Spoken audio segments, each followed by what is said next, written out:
ನಾನಿವತ್ತು ಮಾವಿನಕಾಯಿ ಲವರ್ಸ್ಗೆ ಮಾವಿನಕಾಯಿ ತೊಕ್ಕು ಹೇಗೆ ಮಾಡೋದು ಅಂತ ತಿಳಿಸ್ಕೊಡ್ತಾ ಇದ್ದೀನಿ.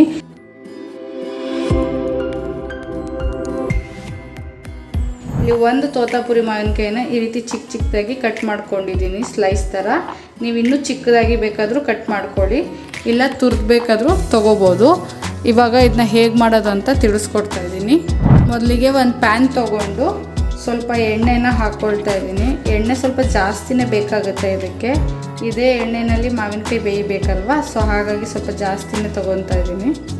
ಈಗ ಎಣ್ಣೆ ಬಿಸಿಯಾಗಿದೆ, ಇದಕ್ಕೆ ಸಾಸಿವೆನ ಹಾಕ್ಕೊಳ್ತಾ ಇದ್ದೀನಿ, ಜೊತೆಗೆ ಒಣಮೆಣಸು, ಹಿಂಗನ್ನು ಹಾಕ್ಕೊಳ್ತಾ ಇದ್ದೀನಿ. ಈಗ ಇದನ್ನು ಲೈಟಾಗಿ ಸ್ವಲ್ಪ ಫ್ರೈ ಮಾಡ್ಕೊಳ್ಳೋಣ. ಸೊ ಕರಿಬೇವಿದ್ದರೆ ಕರಿಬೇವನ್ನ ಹಾಕ್ಕೊಳ್ಳಿ, ಓಕೆನಾ. ಇದು ಇವಾಗ ಫ್ರೈ ಆಗಿದೆ. ಸೊ ಇದಕ್ಕೆ ಇವಾಗ ಮ್ಯಾಂಗೋನ ಕಟ್ ಮಾಡ್ಕೊಂಡಿದ್ದೀವಲ್ಲ ಅದನ್ನು ಹಾಕ್ಕೊಳ್ತಾ ಇದ್ದೀನಿ. ಇದರಲ್ಲಿ ಸ್ವಲ್ಪನೂ ನೀರಿನ ಅಂಶ ಇರಬಾರ್ದು, ಯಾಕಂದರೆ ಇದನ್ನ ನಾವು ತುಂಬ ದಿನ ಬೇಕಾದ್ರೂ ಸ್ಟೋರ್ ಮಾಡಿ ಇಟ್ಕೋಬೋದು. ನೀರಿದೆ ಅಂದರೆ ಹಾಳಾಗಿಬಿಡುತ್ತೆ, ಅದಕ್ಕೋಸ್ಕರ. ಈಗ ಇದನ್ನ ಮೀಡಿಯಮ್ ಫ್ಲೇಮ್ನಲ್ಲೇ ಚೆನ್ನಾಗಿ ಫ್ರೈ ಮಾಡಬೇಕು ಮ್ಯಾಂಗೋನ.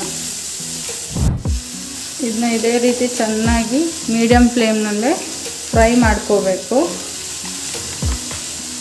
ಬರೀ ಮಾವಿನಕಾಯಿಗೆ ಉಪ್ಪು ಖಾರ ಹಾಕ್ಕೊಂಡು ತಿನ್ನೋ ಬದಲು ಈ ಥರ ಒಂದ್ಸಲ ಟ್ರೈ ಮಾಡಿ ನೋಡಿ, ತುಂಬ ಟೇಸ್ಟ್ ಚೆನ್ನಾಗಿರುತ್ತೆ. ಮತ್ತೆ ಮಾಡ್ಕೊಂಡು ತಿನ್ಬೇಕು ಅನ್ನಿಸ್ತಾ ಇರುತ್ತೆ. ಮಾವಿನಕಾಯಿ ಸೀಸನ್ ಮುಗಿದ್ರೂ ಇದನ್ನು ಸ್ಟೋರ್ ಮಾಡಿ ತಿನ್ಬೋದು ಬೇಕಾದರೆ. ಇದಕ್ಕೇನೆ ಇವಾಗ ಸ್ವಲ್ಪ ಅರಿಶಿನ, ರುಚಿಗೆ ತಕ್ಕಷ್ಟು ಉಪ್ಪನ್ನು ಹಾಕ್ಕೊಂಡು ಬಾಡಿಸ್ಕೊಳ್ಳೋಣ. ನೋಡ್ಬೋದು ಇದು 50% ಅಷ್ಟು ಮಾವಿನಕಾಯಿ ಬೆಂದಿದೆ. ಇವಾಗ ಇದಕ್ಕಿವಾಗ ಮೆಂತ್ಯನ ಸ್ವಲ್ಪ ಡ್ರೈ ರೋಸ್ಟ್ ಮಾಡಿಕೊಂಡು ಅದನ್ನು ಗುದ್ದಿ ಪೌಡ್ರ್ ಮಾಡ್ಕೊಂಡಿದ್ದೀನಿ, ಅದನ್ನು ಹಾಕ್ಕೊತಾ ಇದ್ದೀನಿ. ಈಗ ಇದಕ್ಕೇನೆ ನಿಮ್ಗೆ ಎಷ್ಟು ಬೇಕೋ ಅಷ್ಟು ನೋಡಿಕೊಂಡು ಖಾರದ ಪುಡಿನ ಹಾಕ್ಕೊಳ್ಳಿ.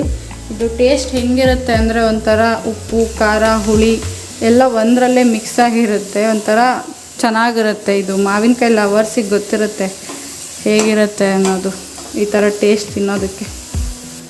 ಈಗ ಇದಕ್ಕೇನೆ ಸ್ವಲ್ಪ ಬೆಲ್ಲ ಹಾಕ್ಕೊಳ್ತಾ ಇದ್ದೀನಿ.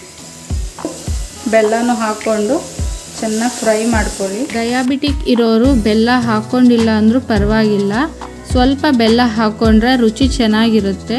ಬೆಲ್ಲ ಹಾಕ್ಕೊಂಡ್ಮೇಲೆ ಸುಮಾರು 1-2 ನಿಮಿಷ ಬೇಯಿಸ್ಕೊಂಡ್ರೆ ಸಾಕಾಗುತ್ತೆ. ಬೆಲ್ಲ ಕರೆಕ್ಟಾಗಿ ಹೊಂದ್ಕೋಬೇಕು, ಅಲ್ಲಿವರೆಗೂ ಬೇಯಿಸ್ಕೊಂಡ್ರೆ ಸಾಕಾಗುತ್ತೆ. ಇದೀಗ ರೆಡಿ ಆಗಿದೆ ಮಾವಿನಕಾಯಿ ತೊಕ್ಕು.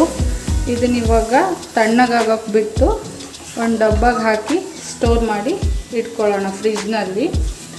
ಇದನ್ನು ನಿಮಗೆ ಎಷ್ಟು ದಿನ ಬೇಕೋ ಅಷ್ಟು ದಿನ ಸ್ಟೋರ್ ಮಾಡಿ ಇಟ್ಕೋಬಹುದು. ಮೊಸರನ್ನ, ಸಾರನ್ನ, ಚಪಾತಿ ಎಲ್ಲದ್ರ ಜೊತೆಗೂ ಇದು ಚೆನ್ನಾಗಿರುತ್ತೆ.